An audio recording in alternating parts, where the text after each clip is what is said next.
Today we've got a great revenge story on a cheater and their mistress. We'll get into that in a bit, but first, make construction noise over allowed hours and steal my electricity without asking? Thank you for my new extension cords. So there's a new house construction on the lot next to mine. Moving in a new development 2 years ago, I knew I'd have construction around me sooner than later. As expected, there's a new house getting built on the lot next to mine. Bit of a bummer for me seeing construction started on my first day of vacation, but well, what can you do? Noise hours in my town are from 7 a.m. to 7 p.m. during weekdays, 9 a.m. to 5 p.m. on Saturday, and no construction or industrial noises on Sunday. Despite this, they work 5 a.m. to 10 p.m. 7 days a week. The town's doing nothing because the sole inspector is on vacation. Police don't care. Anyway, we're the kind of town police response is measured in days. Neighbors have lodged official complaints. I tried talking with the builders, but to no avail. Thursday, I walked outside to see them using my exterior outlets for their air compressor and other tools. I had a talk with them and the GC was rude as freak, eventually apologized and told me it wouldn't happen again. Yesterday, I came home late in the evening after being out all day to see multiple extension cords plugged in all my exterior outlets. The builders had already left, but the cords remained. I turned off the breakers. I should have thought about it sooner, to be honest, and took the extension cords at my parents' place. 5 very nice 100-foot exterior grade 12-gauge cords. Dad kept 2, my brother took 2 home today, and the last one I'm giving it to friends who could use a better one. This morning at 6 a.m., the builders came knocking for their cords. I don't know, bro, I haven't seen them. Anyway, you're not supposed to use my power. Didn't the GC tell you? Cue whining and complaining. Front door neighbor came in clutch and started berating them for bothering me and leaving their tools outside. Are they stupid or what? Don't they know we have copper thieves around here? So they waited until 9 a.m. until the town's only hardware store opened and bought new extension cords. For what? I don't know, because my breakers are still turned off and will remain so as long as construction is ongoing. They came back with new cords, but no power for my house, so they left, having nothing to do. Today I spent my time installing my new security cameras around the house, just in case. Anyway, been meaning to do it. We do have serious theft issues around here. I mean, really in a situation like this, you're kind of left to take matters into your own hands however you can.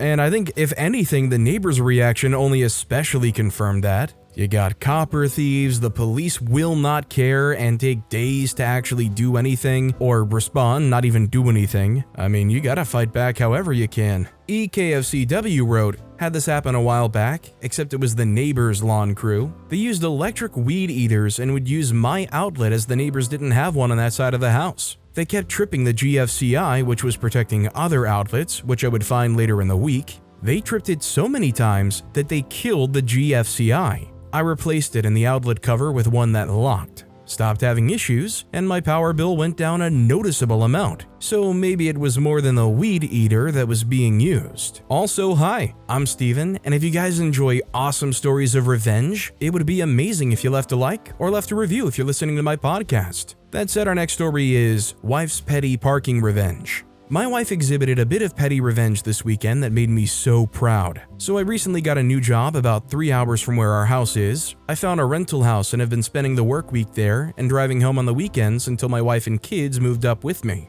I complained to my wife how the neighbor across the street parks his truck directly across from our driveway, even though there's plenty of room in his driveway. Not a big deal, just annoying to try to maneuver in and out of the driveway with it parked like that, since our neighborhood has narrow streets. But hey, there's nothing illegal or immoral about parking there, so just have to accept it. Well, we made the move this weekend, and I had a truck in the driveway unloading stuff. Therefore, my wife had to park on the street. She purposely parked directly in front of their driveway out of spite. She had never dealt with having to pull in and out of the driveway with a truck parked across the street yet, so that bit of petty revenge was just for me. She made me so proud. Felt good to see the neighbor awkwardly try to back out of their driveway while trying to avoid our car. When I hear stories like this, it makes me so glad that usually I don't have to deal with parking issues. People here are usually pretty decent at being decent. I mean, I guess it's just the luck of the dice if you live next to a totally entitled jerk. Maladjusted Hamster wrote, I lived in a house that had a small one-car driveway that dipped down towards the house. The neighbors across the street parked in front of their house directly across my driveway daily. They had daily caregivers come in for their daughter, so it was all day and night. The neighbors on either side of me parked their extra cars directly to the left and right of my driveway as well. So I was surrounded by cars on all sides. Winter was always just awful. Having to punch the gas to get up the slight hill of my tiny driveway and turn enough to get onto the street without hitting anyone. After 2 years of it, I had enough and just started calling the bylaw officers. The bylaw was that you couldn't park on the street for more than 3 hours at any given time. I felt terrible about the caregivers, but in those 2 years leading up to the bylaw calls, I did approach the neighbors about having the caregivers park in different spots in front of their house, and they flat out said no. They kept their driveway empty all day too. The bylaw officers did their job. I called daily for 1 week, and I got everyone to start shuffling around more and using their own driveways. They all knew it was me, and I simply didn't care. They wouldn't be getting tickets if they weren't doing something wrong. Our next story is, someone was giving my phone number to throw off debt collectors and solicitors. I found out who was doing it and directed them to contact her. So this started about a year ago with a campaign solicitation text saying, "Hi Donna," fake name. "I have a few friends named Karen and they're the nicest ladies you'd ever meet. This is the headquarters of Candidate X. I'm running for county name and office. Can we count on your vote?" I would text back that they had a wrong number and get an apologetic response with a promise to remove my number. But I continued to get political, as well as real estate solicitations. "Hi Donna, I'm with XYZ Realtors. I was wondering if you were looking to sell your property at 123 Main Street?" On top of that, I started getting calls from collection agents trying to reach Donna. No matter how many times I said they had a wrong number, they kept calling. Now these text numbers, based on their area codes, originated in the opposite end of the country where I live. With just a first name, a partial address, and an area code from that region, I went online to do a reverse address lookup. I found a site where, when I typed in the start of an address, it brought up a pick list with possible combinations for the house number and street names. I found an address that was in a town that was part of the area code where the texts came from. Sure enough, the information pulled up Donna's full name, her full address, and cell phone number. So I sent her the following text. "Hello Donna, you don't know me, but you apparently know my number. Please stop giving it out to solicitors, collection companies, and campaigners. Thanks to online research, I have your name, address, and phone number. So I will say it again, stop giving out my number." I don't know if this emboldened her because the texts kept coming, so I simply forwarded them to her and texted, "Whenever I get a solicitation in your name, I'm going to forward them to you." In addition, I would text solicitors back and provide them with Donna's correct cell number. I have not received a solicitation text since. As for the collectors, I have an app on my phone that converts text to speech, so that I don't have to talk directly with robocallers and the like. Since I can preload text replies, I created one regarding Donna. So whenever I get a collection call looking for Donna, I provided this automated response. "You have the wrong number. This person, Donna X, has been giving out my phone number to deflect collectors from contacting her. I don't know her or even live in her state, but I managed to get some information about her thanks to some online research. Her correct phone number is so-and-so. The collection calls have since stopped as well. So, Redditors, was I wrong to contact Donna and put her on alert? Or should I have just discreetly passed her number off to those trying to reach her? I don't blame OP one bit. Now, I completely understand why Donna did what she did. I mean, nobody wants to get contacted from those collectors. Nobody wants to hear, "Hey, are you looking to sell your house at so-and-so street?" Or the classic, "We're contacting you about your car's extended warranty." But Donna put an innocent person in the line of fire, and redirecting the laser back at its intended target is not a jerk move. R. Fuller wrote, "If you have her address, you should pay her back with some interest in various religious institutions, especially the Mormons, Jehovah's Witnesses, and Scientologists. Maybe make a $25 political donation in her name with her info. Make sure it's not for the same political party that you've been getting messages from."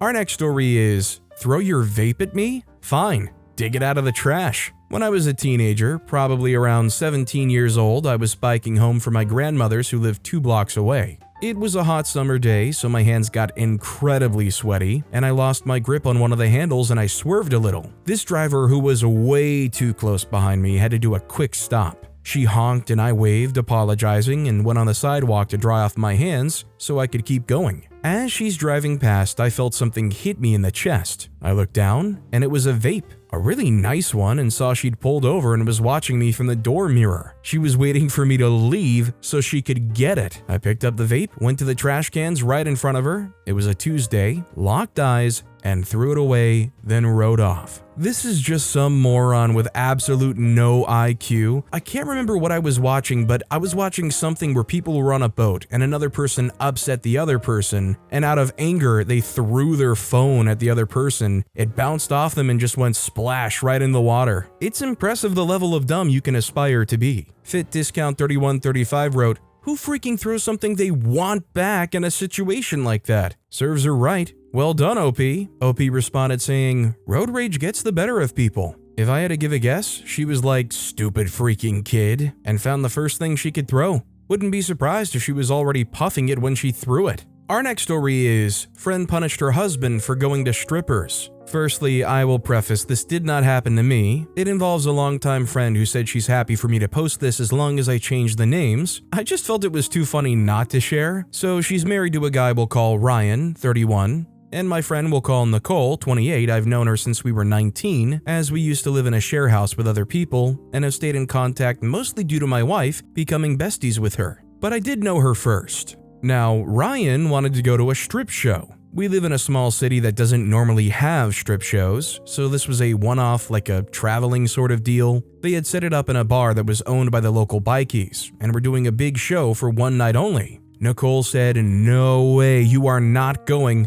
but he wouldn't take no for an answer. So Nicole just said, "Fine, go, but I'll make sure you regret this." He decided to chance that. She ended up getting in contact with the owners of the bar, who thought her plan was funny and said she could do it as long as she told security first. She went to the strip show and got on stage and did a full strip as a guest performer. And by the way, she wasn't a sex worker or anything, she works in an office. Apparently he stormed out partway through and she packed up as soon as he did. And they had a big fight about it afterwards, but they both apologized, and he has never asked to go to a strip show again. I think just about the only thing I can say about this story is I admire her confidence. I'm kind of curious what the average would be in most relationships on, can your partner go to something like that? Would you be okay with your partner going to something like that as long as nothing's like hands-on? I feel like I've heard a wide spectrum of responses to similar types of questions. Cranky Geek in 1976 wrote, "I think I've heard part of this story before. I once met a woman whose mother was in one of those traveling shows. She would dance for the money people would throw? Maybe I'm remembering it wrong." Our next story is, make fun of a teenage girl for having a tampon fall out of her backpack, then don't expect me to buy stuff from your kids' fundraisers. Years ago, I worked at a municipally owned youth and family community center in a temporary position during the winter season. This was during a period in my life in which I'd been laid off from a job and was looking for a permanent/long-term job. The facility had on-site skating rink and swimming pool and areas that had things like foosball tables, ping pong tables, arcade games, pool tables, etc. We had long park-type benches set up and tables with chairs for people to sit and walk. Since it was winter, the local youth hockey league was using the facility, and the daughter of one of my coworkers, Melissa, played on one of the teams. This will come into play later. I mostly worked at skating rink/gaming area with Melissa and other coworkers Toby and Calvin. Calvin had a son who was involved in other youth sports leagues in the area. It was common for teenagers to come to the community center to hang out and play games or watch hockey.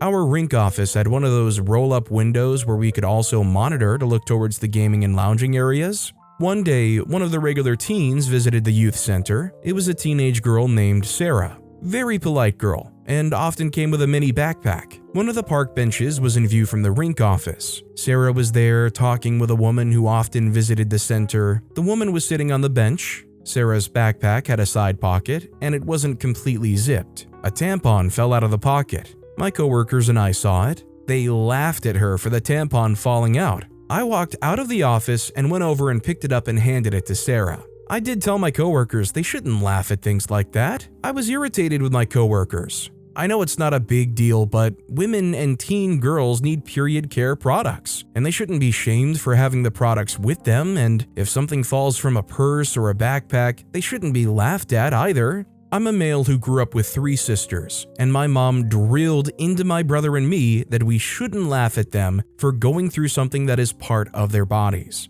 After that, I was polite and professional with my coworkers, even though they were jerks about Sarah having a tampon fall out of her backpack pocket. Melissa and Calvin were the primary breadwinners in their households, and they often mentioned occasional money struggles. Melissa's husband was on SSDI, and she stated that he wasn't getting a huge amount. Since her daughter was in hockey and it was an expensive sport, she would do fundraising along with the other hockey parents, like selling stuff like C's candies, drink koozies, and other small items. Towards the end of the season, Melissa was fundraising so her daughter could attend a 2-week summer hockey camp in another state. Calvin's son was involved in youth basketball and was wanting to attend camps as well and trying to sell fundraiser items. They would ask me to buy stuff, and I used the excuse that I was going through money issues since I'd lost my previous job. They usually were okay with me saying no. The reality was that I wasn't broke. 5 years prior, I inherited $75,000 through an uncle and put most of it in savings and some in my checking account in case I needed to cover living expenses in case of a job loss or other issues that could arise. I also got a severance check from my previous employer and a few weeks of unemployment money before I started my job at the community center. If Calvin and Melissa hadn't been jerks about Sarah's tampon incident, I probably would have bought whatever stupid stuff their kids were selling. Another part of my petty revenge involved the local figure skating club that also used the skating rink. The local figure skating club was a blend of adults and children who put on mini shows, did lessons, practice routines, and such. The members were all very polite and did fundraising as well, so the kid members could go to camps, skating shows, and other places. 2 weeks before my temp job was to end, I put an order for a couple of boxes of C's candies in with the head figure skating coach, and told her to give me the boxes on the final night of the job, which was the same night as the figure skating club's mini show. I was cleaning up around the lobby and rink office areas when the skating club coach came over and handed me the candy I ordered. Melissa and Calvin saw that I purchased candy for the figure skating club's fundraising efforts. I laughed on my way home that night. Lesson of the story is don't be a jerk about someone, especially a teenager having a personal care item drop out of their backpack. It might bite you in the butt if you expect others to support your kids' little fundraisers. This reminds me of how back in high school I had a friend who told me about how one boy loved rifling through people's stuff, and they made such a big show out of finding pads or tampons or whatever inside the purse. It's so stupid because I see something like that happen and I'm like, duh, what's actually funny about it? Is it a surprise that such a thing would be inside somebody's purse? I mean, I guess I get it if it's like an awkward laugh. You're like, oh, I wasn't expecting that for some reason inside your purse. I can't imagine you might need personal care items on short notice. Toots NYC wrote, when I was growing up, our bathroom didn't have a lot of storage, and all of our sanitary pads were stored in the hall closet outside the bathroom. So sometimes I'll be in the bathroom and realize I needed to change it, and I would holler for my brothers, so please give me a napkin. That's what we called them. Also, in that same closet we stored the paper table napkins, so my smart butt brothers every now and then would get table napkins and try to hand it around the edge of the door, and then, when I yelled at them, they would give me the real one and walk off snickering. They were making a joke about the word, and they were not grossed out about the act of handing me a sanitary napkin for my period.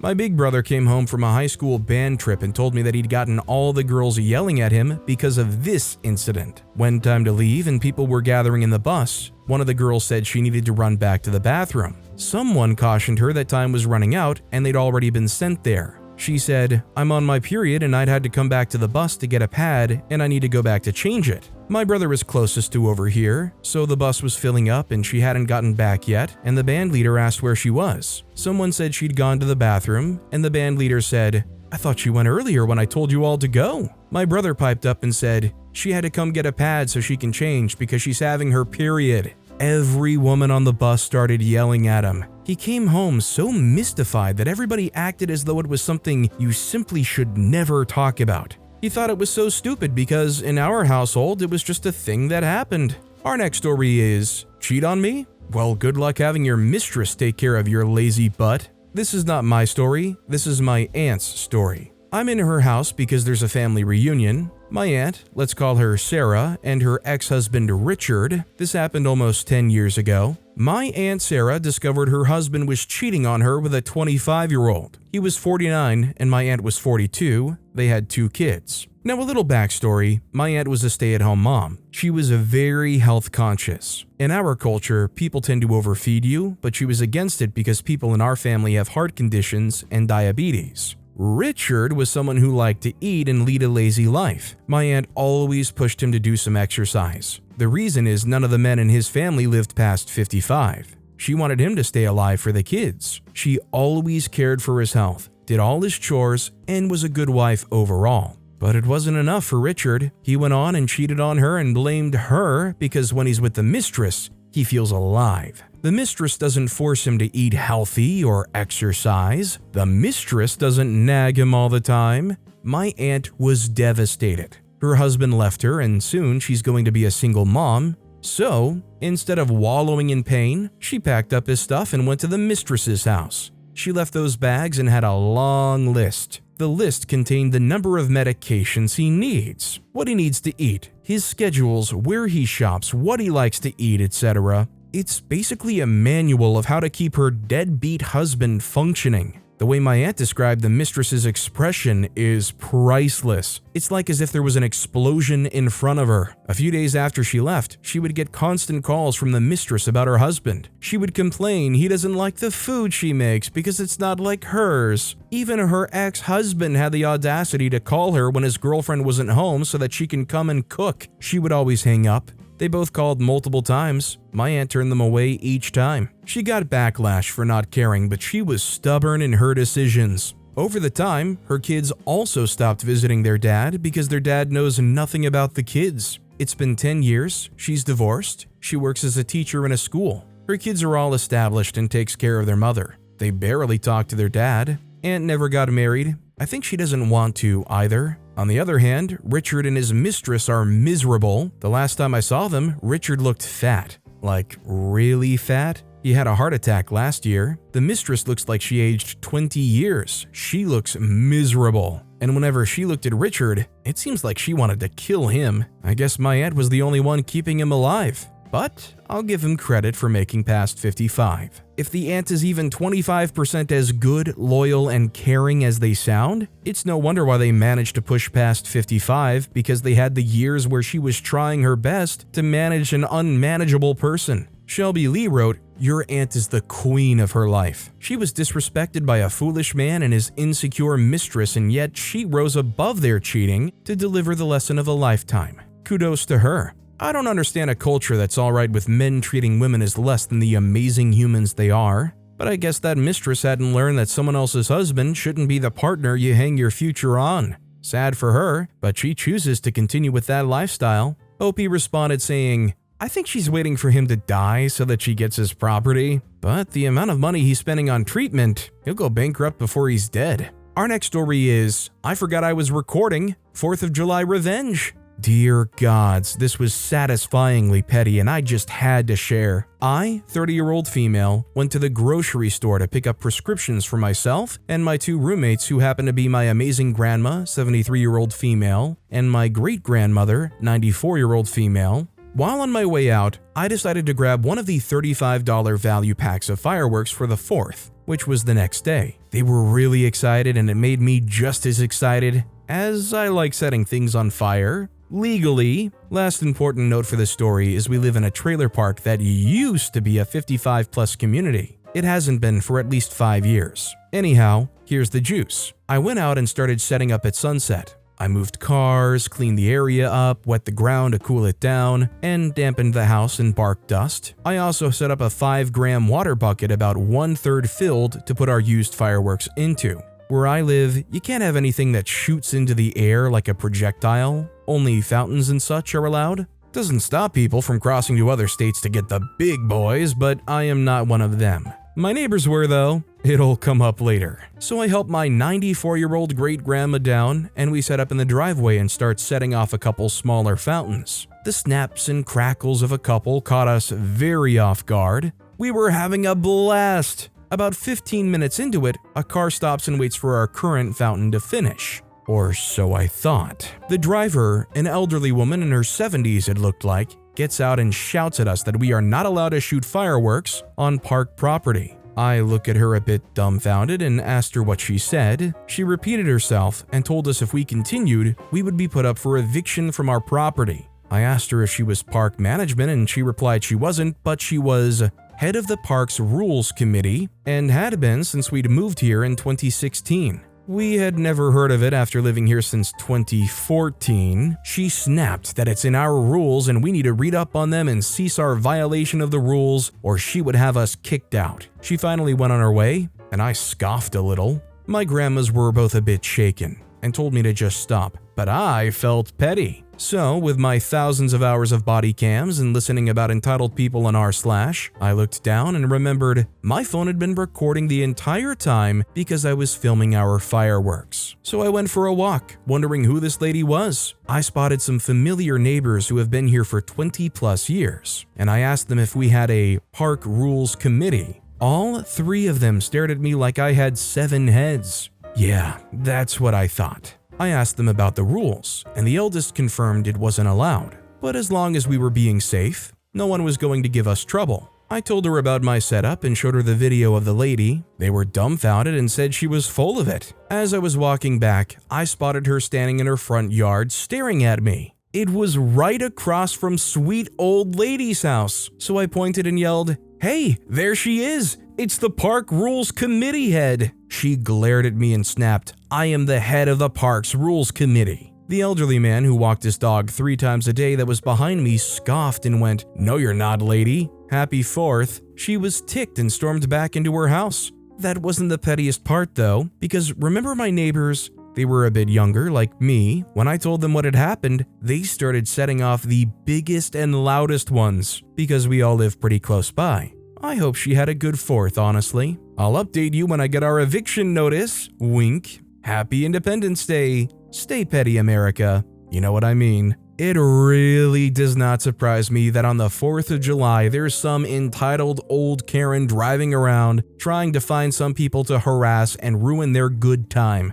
I mean, it's one thing if they've got a puppy at home who's going to have a lot of anxiety or something, but she didn't even have that flimsy excuse. She had to lie and say she's some part of a regulatory body. No fun times in our park on the 4th of July. Useful Language 2040 wrote, "Does your park have any sort of rules against impersonating an officer or threatening other residents? If so, would they be taken more seriously than safely lighting some legal fireworks?" OP responded saying, "Oh, I plan to share this with our park management for sure. It'll be interesting what they have to say." But with that being said, that's all the time we have for today. Now, if you want to hear another awesome revenge story, check out that video on the left. Or if you missed my latest video, check out that video on the right. That said, I'll see you all next time with some more stories.